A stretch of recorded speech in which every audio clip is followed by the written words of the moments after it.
Good afternoon. Welcome to the Midday Mull for Thursday, the 8th of June. Continuing to read through the book of Deuteronomy, following Robert Murray McShane, we read chapter 12, which speaks to, where Moses speaks to the Israelites about the fact that there will be one place of worship, and that's where they are to offer. They can no longer offer wherever they live, on the high mountains and trees all over the show, because that's what the pagans did in the land before them. He said God would choose a place, and that's where they were to bring their offering. He then goes on and says, you're welcome to slaughter animals to consume anywhere in the land. Just make sure you don't consume the blood, but you can slaughter an animal and consume it. But your offerings must come to the place God chooses.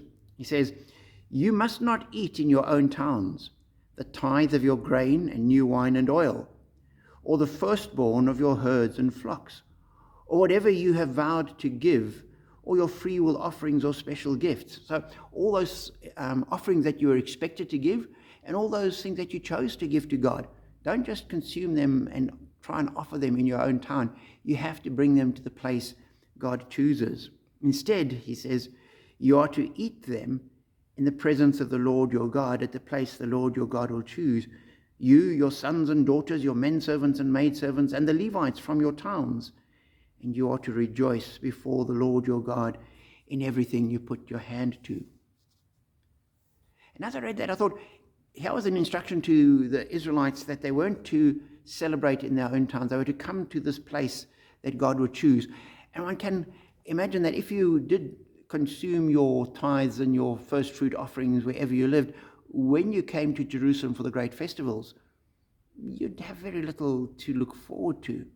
Whereas if you'd saved all of that stuff up and you came to Jerusalem, as it turned out, and you went to the temple and you offered it, and then you had your celebration, people would look forward to it because you knew that you'd go to Jerusalem for the feast, for the festival, and for the feast.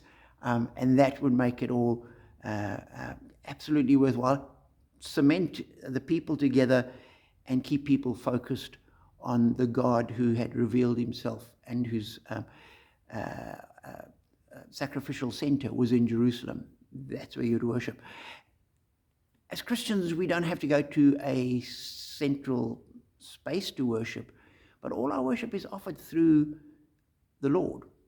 He says, I am the way, come to me.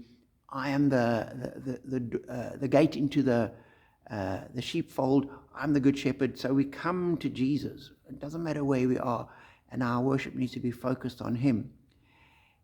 And we also need to recognize that our worship ought to lead us to great rejoicing. This note that Moses gives, and you are to rejoice before the Lord your God. Our worship should be moving, inspiring, great rejoicing, that you should come out going, yes, what a wonderful God we serve.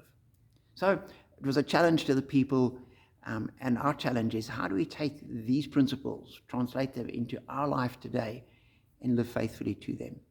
Be encouraged as you do that, and know that we are blessed.